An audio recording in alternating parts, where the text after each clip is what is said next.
Hello friends, इस video में हम बात करेंगे स्ट्रॉबेरी कल्टीवेशन की।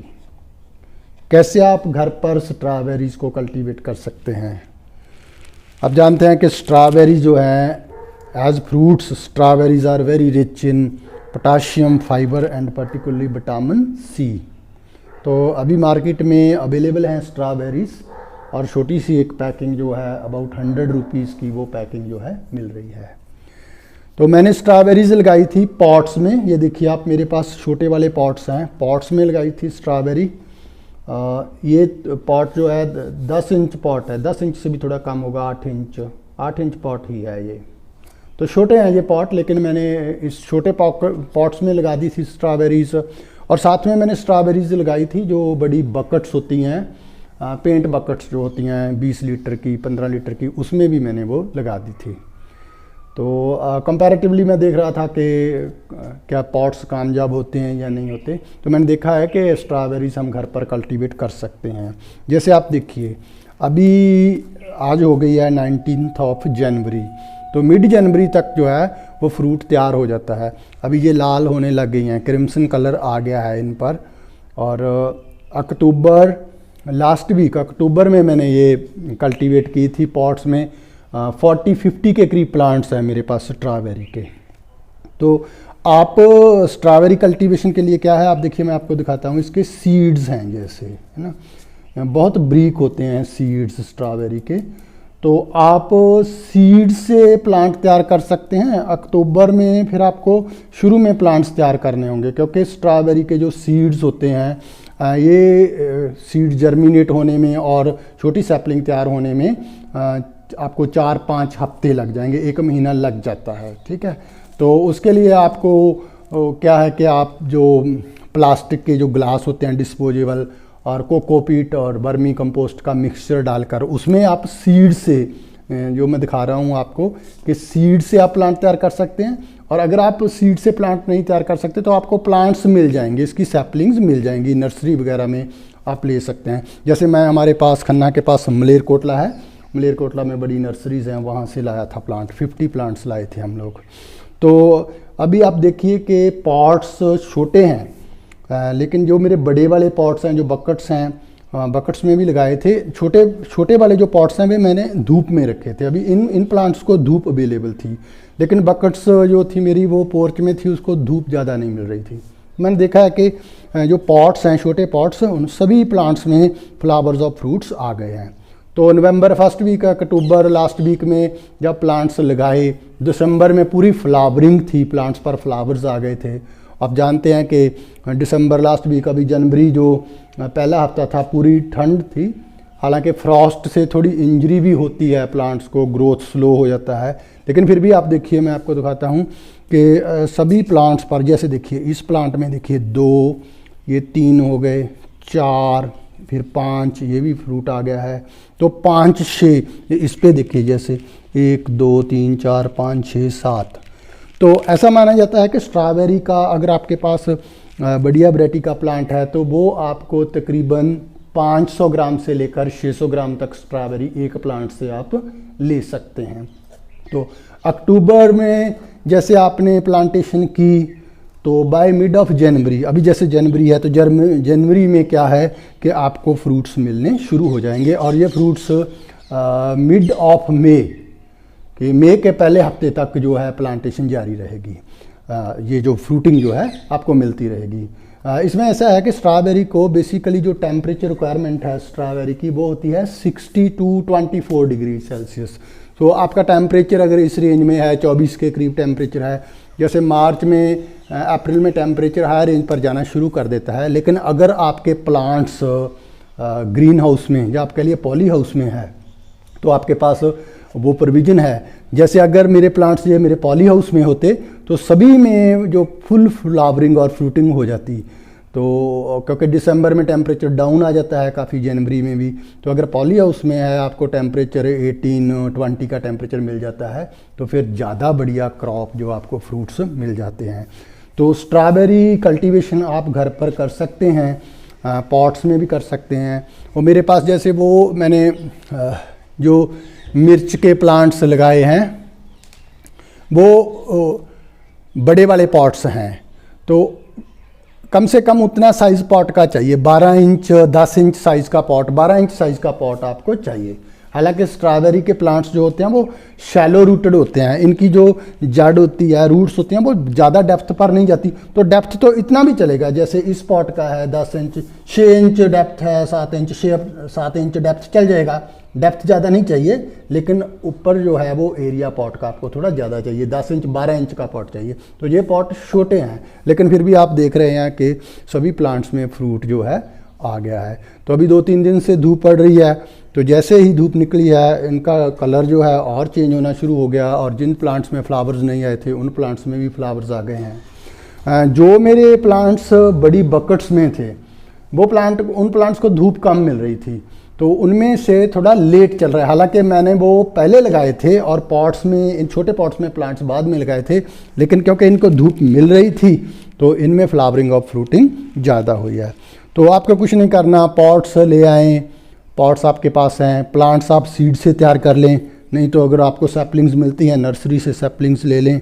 और सॉयल जो है, जो नॉर्मल गार्डन सॉयल होता है, गार्डन सॉयल में आप वर्मी कंपोस्ट मिक्स कर लें। वर्मी कंपोस्ट अगर आपके पास नहीं है तो जो नॉर्मल जो ये काऊ डंग, कैटल डंग जो होता है, रूढ़ी की खाद जो होती है, उसको मिक्स कर लीजिए, कंपोस्ट उसमें मिक्स कर लीजिए, और मिक्स करके पॉट्स जो है वो तैयार कर लीजिए, और पॉट्स में वो सैपलिंग्स जो है लगा दीजिए। आपके प्लांट्स आप नवंबर में, अक्टूबर लास्ट में, नवंबर में लगाइए, और जनवरी के मिड में आपको स्ट्रॉबेरीज मिलनी शुरू हो जाएंगी।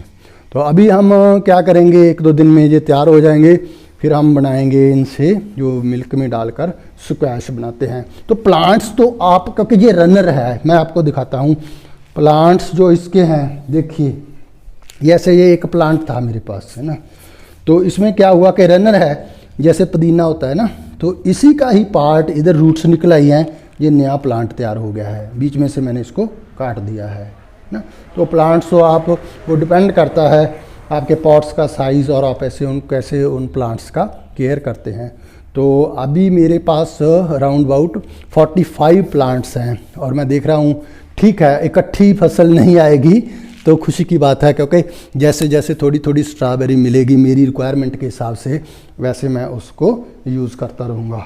तो 35 के करीब इधर है मेरे पास प्लांट्स, और बाकी 20 प्लांट्स वो मेरी लैब में हैं, वो बड़े बड़े बकेट्स में हैं।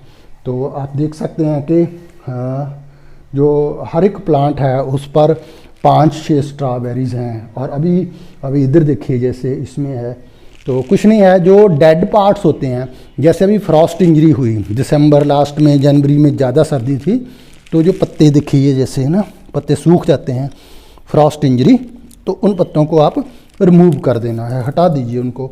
और इसमें अगर आप प्लांट्स परचेज करके लाते हैं सैपलिंग्स, तो एक बात का ख्याल रखना होता है कि स्ट्रॉबेरी का जो फ्रूट होता है वो क्या है, प्लांट का जो क्राउन होता है ना, क्राउन पार्ट, जैसे मैं आपको इधर दिखाता हूँ कि क्राउन का मतलब देखिए ये वाला जो प्लांट का पार्ट है ना, ये थोड़ा आपने जब प्लांट को लगाना है थोड़ा ऊंचा रखना है, इसको सॉइल से टच नहीं होना चाहिए, ऊंचा रहना चाहिए ये थोड़ा, क्योंकि यहाँ से अगर ये यहाँ पर पानी होगा और ज़्यादा वेट होगा तो गलना शुरू कर देगा। तो उसका क्राउन जो है प्लांट का, वो क्राउन देखिए, इधर भी मैंने सभी प्लांट्स का क्राउन थोड़ा ऊपर रखा है।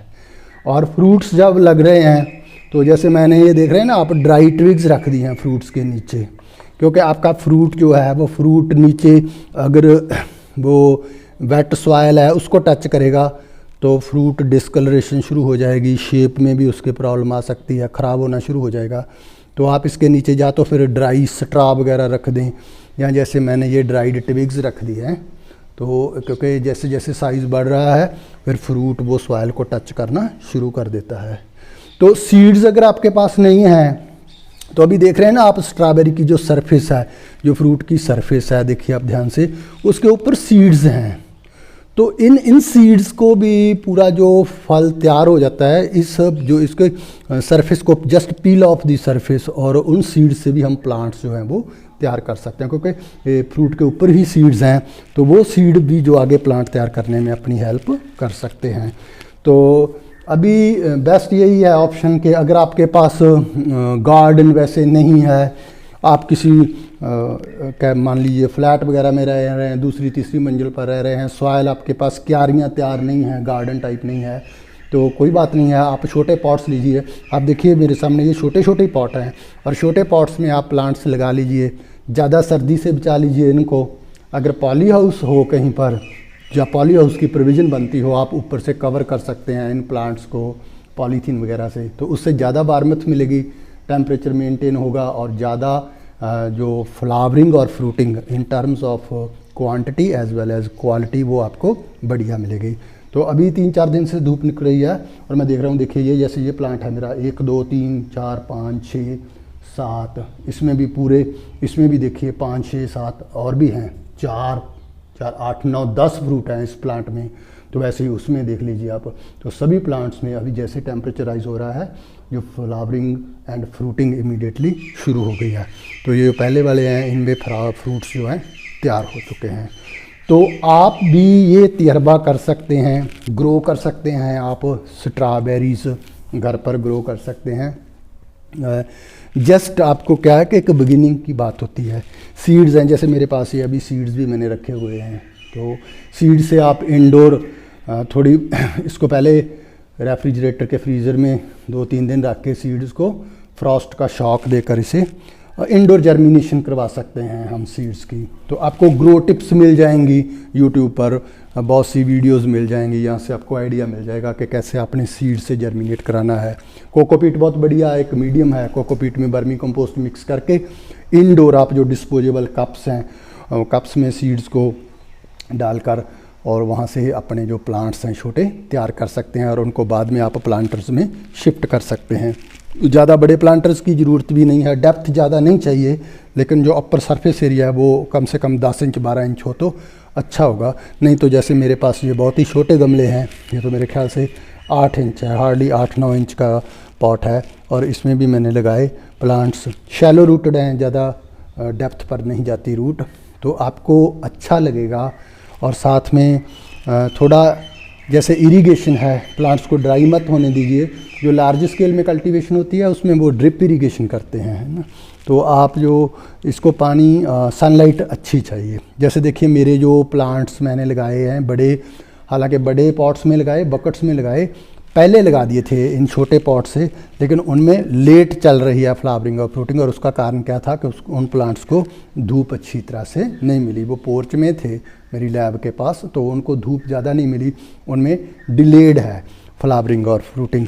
लेकिन जिन प्लांट्स को धूप में रखा था, सो अच्छी धूप चाहिए, दिन में 6-7 घंटे धूप लगनी चाहिए, और ड्राई मत होने दीजिए, क्योंकि रूट्स ज़्यादा डेप्थ पर नहीं है। तो अगर आपके पॉट्स ड्राई हो जाते हैं तो प्लांट जो है वो उसको शॉक लग सकता है, ड्रॉट फेस कर सकता है।